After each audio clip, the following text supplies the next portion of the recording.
Hello everyone, present మనం ఓఎస్లో కొన్ని topics చూద్దాం.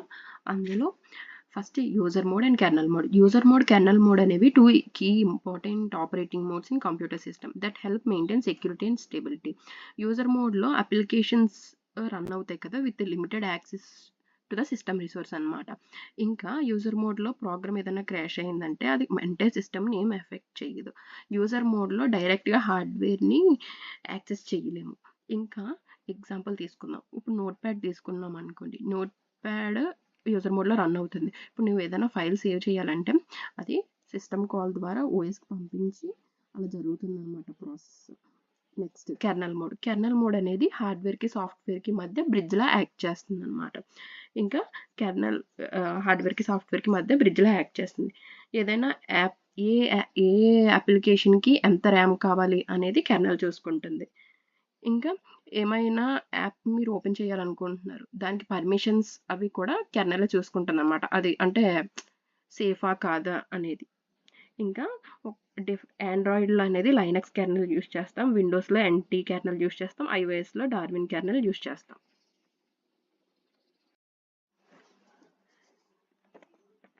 ఇప్పుడు మనం కంపైలర్ అండ్ ఇంటర్ప్రెటర్ గురించి చూద్దాం. కంపైలర్ అనేది హై లెవెల్ ప్రోగ్రామింగ్ కోడ్ని మెషిన్ లాంగ్వేజ్లో కన్వర్ట్ చేస్తుంది, కంప్యూటర్ అండర్స్టాండ్ చేసుకునేలాగా.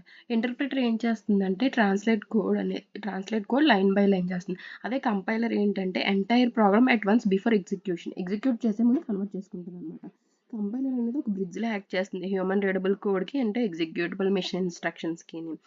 ఇంకా compiler works in multiple stages to ensure correct and efficient execution అనమాట. కొన్ని ఫేజెస్ ఉంటాయి ఏంటంటే lexical analysis, syntax analysis, semantic analysis, intermediate code generation, optimization. ఇంకా అడ్వాంటేజెస్ వచ్చేసి fast execution and optimized code అనమాట. ఇంకా కంపైలర్లో ఏంటంటే అన్ని ఎర్రర్స్ ఒకసారే చూపిస్తుంది అనమాట. కొన్ని పాపులర్ కంపైలర్స్ చూద్దాం. ఇప్పుడు GCC for C and C++, Clang alternative to GCC used in macOS. Javac compiles Java code into bytecode for the JVM. Okay, next interpreter చూద్దాం. Interpreter అనేది used for quick execution and debugging అనమాట. Is a programming code that executes code line by line. ఇంకా ఇందులో ఏంటంటే ఎక్కడైతే error వస్తుందో అక్కడ ఆపేస్తుంది అనమాట. దీనికి no compilation need for run the code directly. మనం ఇంకా ఈ కోడ్ని డిఫరెంట్ డివైజెస్లో రన్ చేసుకోవచ్చు. కొన్ని పాపులర్ ఇంటర్ప్రెటర్స్ చూద్దాం. పైథాన్ ఇంటర్ప్రెటర్, నోడ్.js, PHP interpreter, bash shell. Present మనం JVM గురించి చూద్దాం. JVM అంటే ఏంటంటే జావా విర్చువల్ మెషిన్ అనమాట. It's a crucial component of Java run time environment. ఇది ఏం చేస్తుందంటే జావా ప్రోగ్రామ్ని ఏ డిఫరెంట్ ప్లాట్ఫామ్స్లో అయినా రన్ చేసుకోవచ్చు మోడిఫికేషన్స్ ఏం చేయకుండా. ఇంకా JVM అనేది జావా బైట్ కోడ్ని ఎగ్జిక్యూట్ చేస్తుంది with generates by Java compiler from Java source code నుంచి జనరేట్. ఎందుకు JVM ఇంపార్టెంట్ అంటే JVM అనేది ప్లాట్ఫామ్ ఇండిపెండెంట్.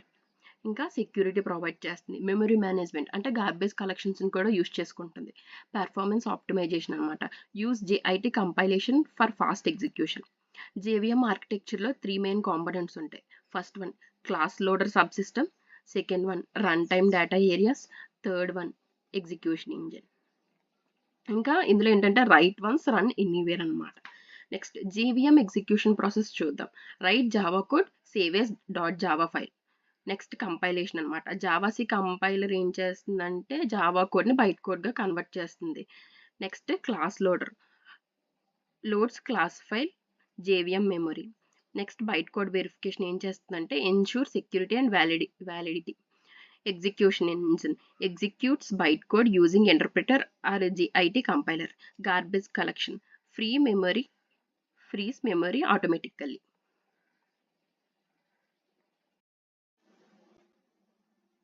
ప్రెజెంట్ మనం సిస్టమ్ కాల్స్ గురించి మాట్లాడుకుందాం.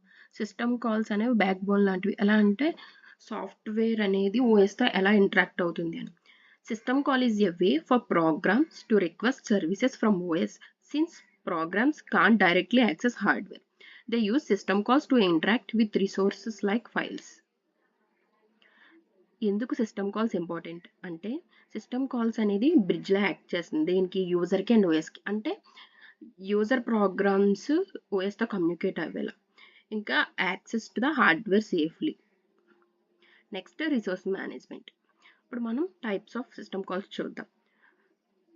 ఫస్ట్ వన్ ప్రాసెస్ కంట్రోల్, అంటే ఇందులో ఫోర్క్ అండ్ ఎగ్జిట్ వాడతాం. ఫైల్ మేనేజ్మెంట్, ఇందులో ఓపెన్ రీడ్ రైట్ వాడతాం. డివైస్ మేనేజ్మెంట్, రీడ్ రైట్ వాడతాం. ఇన్ఫర్మేషన్ మెయింటెనెన్స్, స్లీప్ వాడతాం. కమ్యూనికేషన్కి సెండ్ రిసీవ్ పైప్ అనేది వాడతాం. సిస్టమ్ కాల్స్ అనేవి switch from user mode to kernel mode to perform operations safely. ఇంకా examples చూద్దాం. ఇప్పుడు ఏదైనా డాక్యుమెంట్ సేవ్ చేయాలంటే OS uses write system call use చేస్తుంది. When you launch an app OS use fork execute system call.